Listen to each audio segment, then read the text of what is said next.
Assalomu alaykum, mening qadrman o'quvchim. Bugun biz sizler menen birge adam balasının eng чоң катасы көрө албастык, tekebirdik жана кеч түшүнүлгөн өкүнүч тууралуу сөз кылабыз. Жашоодо ушундай учурлар болот. Бир ооз ката сөз же бир көзүрмемдик намыс өмүр бою жүрөктө айыкпастак калтырат. Бүгүнкү баяныбызды кулак төшөп, жүрөк менен тыңдаңыз. Ал эми биз окуябызды баштайбыз. Кана эмесе, жашоо окуялары каналы сунуштаган өзүбүздүн калемге таандык Жүрөктөгү так аттуу жаңы чыгармабызды баштасак. Бир айылда Азамат жана Бектур деген бир туугандар чоңойду. Азамат улуусу, ал эми Бектур андан 2 жаш кичине эле. Ата-энеси эрте дүйнөдөн кайтып, Азамат иниси Бектурду өзү багып, өзү чоңойтту. Азамат өтө эмгекчил, токтоо жана иниси үчүн жанын берүүгө даяр жигит эле. Ал эми Бектур иниси болсо кичинесинен эле өткүр, намыскөй жана шаарды көздөй умтулган, амбициясы күчтүү бала болчу. Жылдар өттү. Азамат айылда калып, ата-энесинен калган эски үйдү карап, мал чарбачылыгы менен алектенди. Ал тапкан тутканынын баарын шаарда окуган иниси Бектурга жөнөтүп турду. А Бектур болсо шаардагы эң кадырлуу окуу жайлардын бирин аяктап, чоң курулуш компаниясына жумушка орношту. Ошентип арадан жылдар өтүп, 5 жыл өткөндө Бектур шаардагы эң бай адамдардын бирине айланды. Анын кымбат баалуу унаалары, шаардын борборунда заңгыраган үйлөрү бар эле. Ал эми айылдагы агасы Азамат дагы деле ошол эски кийими менен колу кабарып, кара жумуштан баш чыкпай жашап жатты. Бектур шаардагы чөйрөгө аралашкандан баштап айылдагы агасынан уяла баштады. Ал досторуна, кесиптештерине өзүнүн теги тууралуу такыр айтчу эмес. Ал үчүн айылдык, үстүнөн малдын жыты жыттанган агасы анын кадыр баркына шек келтирчүдөй сезилчү. Күндөрдүн бир күнүндө Бектур шаардагы эң кымбат ресторандардын биринде өзүнүн туулган күнүн белгилеп жаткан. Айлана толтура шаардын аттуу баштуу адамдары, бизнесмендер. Күлкү, шараптын үнү, жасалма мактоолор асманга жаңырып жатты. Дал ушул убакта ресторандын босогосунда эски куртка кийген, колуна ак баштык көтөргөн Азамат пайда болду. Ал инисинин туулган күнү экенин угуп, айылдан эң семиз коюн союп, чүйгүн этин, сары майын салып, инисин куттуктап, кубантуу үчүн атайын келген эле. Азамат ресторандын ичине кирип, инисин издеп көз жүгүрттү. Аны көргөн коноктор бири-бирин түртүп, шыбыраша башташты. Бул ким? Бул кайырчы кайдан келди? Мындай ресторанга кантип киргизишти деген сөздөр угулду. Бектур болсо достору менен шампан ичип жатып, босогодо турган агасын көрдү. Ошол замат анын жүзү кубарып, денесин коркуу жана намыс басты. Досторунун алдында айылдык, байкуш агасын көрүүнү ага өлүмдөн да оор сезилди. Ал тез басып Азаматтын жанына келди. Сен бул жерде эмне кылып жүрөсүң? Сага ким айтты бул жака кел деп? Деди Бектур тиштеринин арасынан акырын, бирок абдан ачуулуу үн менен. Бектур иним, туулган күнүң менен куттуктайын деп, сага айылдан эт, май ала келгем. Азаматтын жүзүндөгү кубаныч заматты өчүп, колундагы баштыгын сунду. Мага сенин этиңдин да, майыңдын да кереги жок. Мени элдин алдында уят кылбай, тезинен бул жерден жоголчу.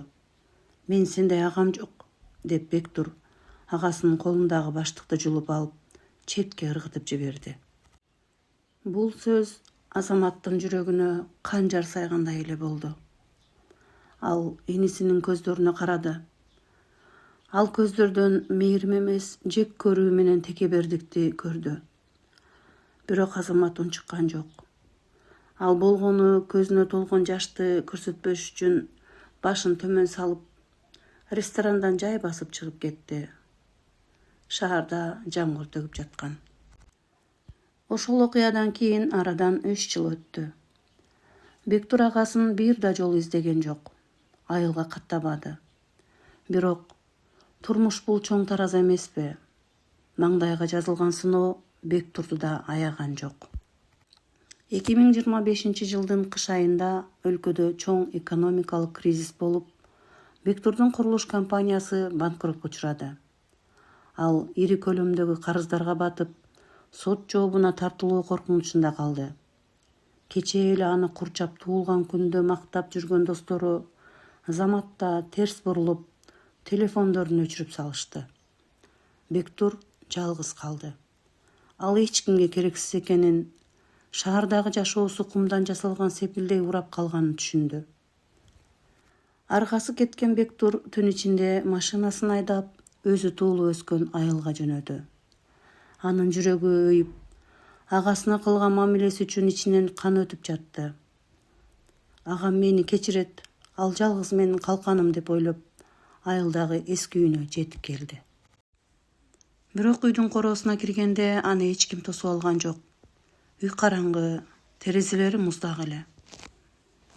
Короодо болсо кошуна жашаган карыган аксакал жүргөн экен. Ал Бектурду көрүп, терең үшкүрүнүп, «Бектур, келдиңби балам?» Бирок «Кечиктиң балам, абдан кечиктиң» деп карая үнү титиреди. «Аксакал, агам кана? Азамат агам кайда?» деп Бектурдун жүрөгү жамандыкты сезип титирей баштады. Анда карыя: «Агаң мындан бир жума мурун дүйнөдөн кайтты балам. Анын жүрөгү ооруп жүргөн экен. Бирок ал сага айттырган эмес. Инимдин шаарда жумуштары көп, тынчын албай эле дечү. Өлөр алдында сенин сүрөтүңдү кучактап, Бектурум аман болсун, ал мен жалгызым деп көз жумду», деди карыя. Бектурдун буттары кармабай кар үстүнө кулап түштү. Ал жерди муштагылап, балача өкүрүп ыйлап жатты. Бирок эми баары кеч эле. Ал өзүнүн текебердиги үчүн өмүрүндөгү эң кымбат адамынан, жалгыз бир тууганынан ажыраган эле. Эртеси күнү Бектур агасынын бейитине келди. Ал жаңы казылган топуракты кучактап, ыйлап кечирим сурады. «Агатайым, кечир мени укчу, ага, мен сокур болуптурмун, сенин кадырыңды билбептирмин» деп кыйкырды. Бирок мүрзөдөн эч кандай үн чыккан жок. Болгону муздак шамал гана согуп жатты. Ошентип Бектур шаарга кайтып барган жок. Ал баардык карыздарын төлөө үчүн шаардагы үйлөрүн, унааларын сатып, айылга биротоло көчүп келди. Ал агасынан калган эски үйдү оңдоп, айылдагы жетим балдарга, кароосуз калган карыларга жардам бере баштады. Убакыт өтүп, Бектур кайрадан бутуна турду. Эл сыйлаган адам болду.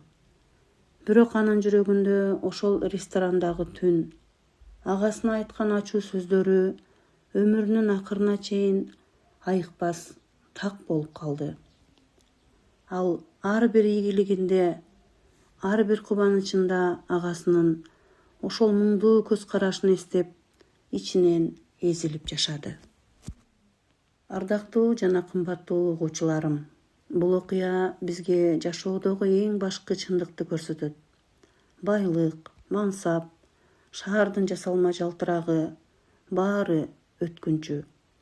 Ал эми бир тууган, жакын адамдардын мээрими бул алмаштыргыс байлык. Жакындарыңыз тирүү кезинде алардын кадырына жетиңиз. Бир ооз жылуу сөзүңүздү аябаңыз. Кийин өкүнүп калбагыдай жашаңыз. Эгер бул окуя сиздин да жүрөгүңүздү козгоп, терең ойго салган болсо, каналыбызга катталып, лайк басып, өз оюңузду комментарийге жазып калтырыңыз. Кийинки таасирдүү окуяларда жолугушканча жүрөгүңүздөрдөн мээрим кетпесин. амандыкта болуңуздар.